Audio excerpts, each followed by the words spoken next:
Oke, welcome to my channel Zamzam Zainal Official, guys.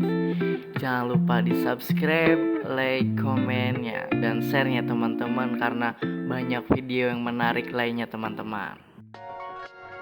Oke, pada video kali ini saya akan sedikit menjelaskan tentang manajemen inovatif, yaitu membangun modal kapital, yaitu modal manusia berkualitas unggul. Oke, langsung saja kita simak video ini bersama-sama ya teman-teman. Kidot. Ya, langsung saja kita ke pembahasan materi ya teman-teman, yaitu membangun modal kapital, yaitu modal manusia berkualitas unggul dari manajemen inovatif. Nah, sini ada human capital dan manajemen. Nah, di sini juga ada sumber daya manusia ya teman-teman, ada SDM unggul dan investasi pendidikan untuk SDM unggul. Nah, kita bahas SDM dulu ya teman-teman.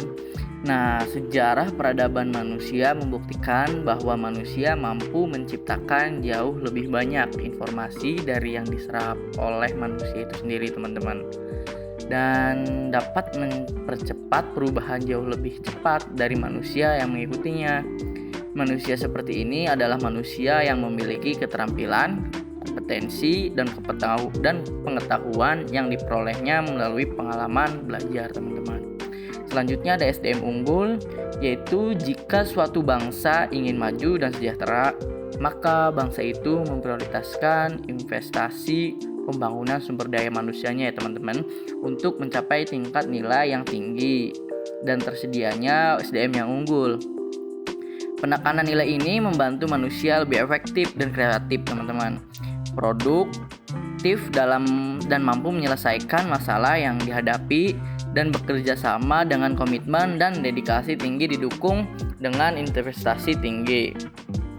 Nah, investasi pendidikan untuk SDM unggul, pembangunan human capital melalui investasi pendidikan oleh pemerintah, swasta maupun masyarakat penting untuk mempersiapkan masa depan bangsa yang lebih baik lagi teman-teman.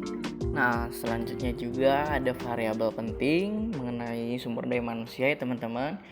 Variabel penting dalam SDM adalah kemampuan, sikap, menilai nilai, kebutuhan dan karakteristik demografinya ya teman-teman.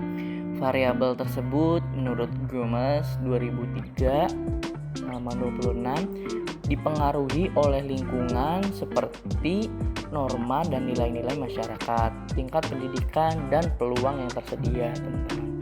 Selanjutnya ada pentingnya manajemen sumber daya manusia. Sifat sumber daya manusia selalu berkembang, itu dinamis, baik jumlah maupun mutunya. Maka untuk memperoleh keseimbangan antara sumber daya manusia yang tersedia dengan tingkat perkembangan ekonominya, pada tahap tertentu diperlukan manajemen sumber daya manusia yang tepat pada tingkatan nasional dan daerah teman-teman. Selanjutnya juga ada penekanan kualitas sumber daya manusia teman-teman. Yang pertama itu kualitas spiritual, meliputi aspek iman, takwa, dan moral. Yang kedua ada kualitas masyarakat dan bangsa, termasuk kesetiakawanan sosial, rasa tanggung jawab, dan disiplin sosial teman-teman. Yang terakhir, yang ketiga itu kualitas kekaryaan yang meliputi satu faktor pribadi, yaitu kecerdasan, pengetahuan, keterampilan, dan mandiri. Nah, yang kedua itu ada faktor lingkungan dalam organisasi seperti situasi kerja dan kepemimpinan. Nah, yang ketiga ini ada faktor luas organisasi seperti memahami nilai-nilai sosial dan ekonomi teman-teman. Dan yang terakhir itu ada kebutuhan sumber daya manusia di Indonesia. Dari pandangan di atas ditegaskan sumber daya manusia yang diperlukan Indonesia adalah orang yang cakap, dapat dipercaya, memiliki motivasi tinggi, memiliki kemampuan dan kecakapan, menciptakan iklim hubungan yang produktif, dan mengembangkan iklim kerjasama tim yang solid teman-teman. Nah, selanjutnya juga ada human capital dan manajemen sumber daya manusia. Secara harfiah, pengertian modal manusia adalah pengetahuan teman-teman, keahlian, kemampuan, dan keterampilan yang menjadikan manusia sebagai modal atau aset suatu bangsa.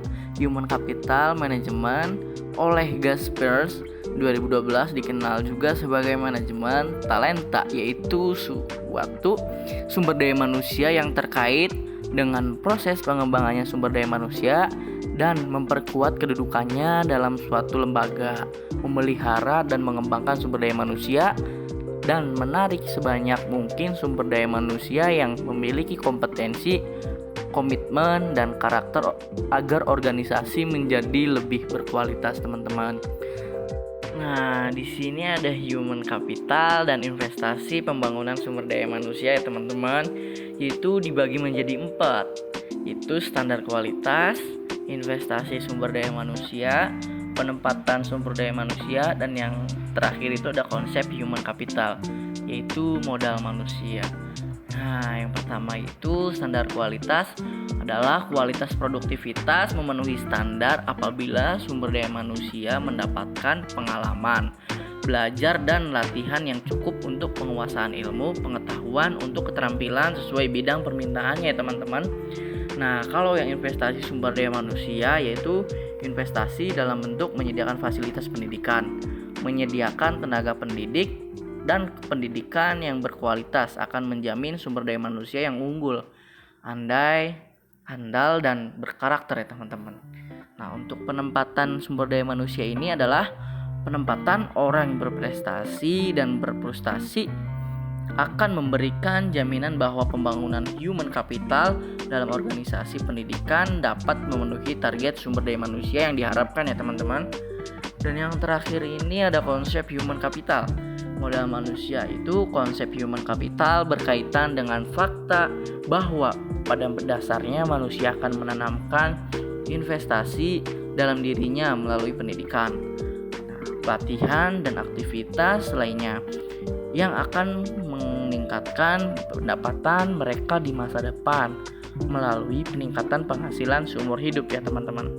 Nah, ini ya teman-teman yang paling terpenting dalam generasi Z ya teman-teman, mempersiapkan generasi emas, yaitu Gold Generation. Itu anak yang sehat dan cerdas merupakan bibit generasi emas di masa yang akan datang. Pertanyaannya, apakah kita sudah mempunyai bakat atau sehat dan cerdas? Nah, kita harus bermuhasabah pada diri sendiri ya teman-teman. Dan pada hakikatnya di setiap manusia itu pasti kemungkinan mempunyai bakat atau memiliki bakat teman-teman. Maka dari itu kita harus memungkinkan untuk berkembang teman-teman, untuk meraih Gold Generation atau mempersiapkan generasi emas kita. Karena kalau bukan kita, siapa lagi untuk meneruskan generasi yang akan mendatang ya teman-teman. Nah, khusus bagi generasi yang akan berbakat dan bertalenta, perlu disediakan strategi dan fasilitas yang dapat memaksimalkan bakat dan talentanya ya teman-teman, agar mereka benar-benar menjadi generasi emas yang bermanfaat bagi pemerintah dan masyarakat luas guna meningkatkan kualitas kesejahteraan dan kualitas peradaban teman-teman. Oke, mungkin itu saja pemaparan dari saya teman-teman pada video kali ini.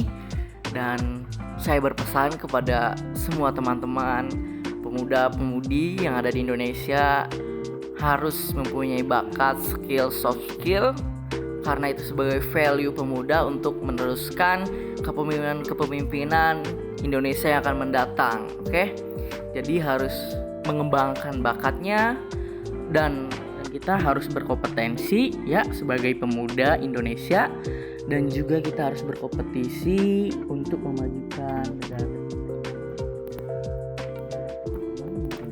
Dari saya, terima kasih sudah mendengarkan dan menonton video ini ya.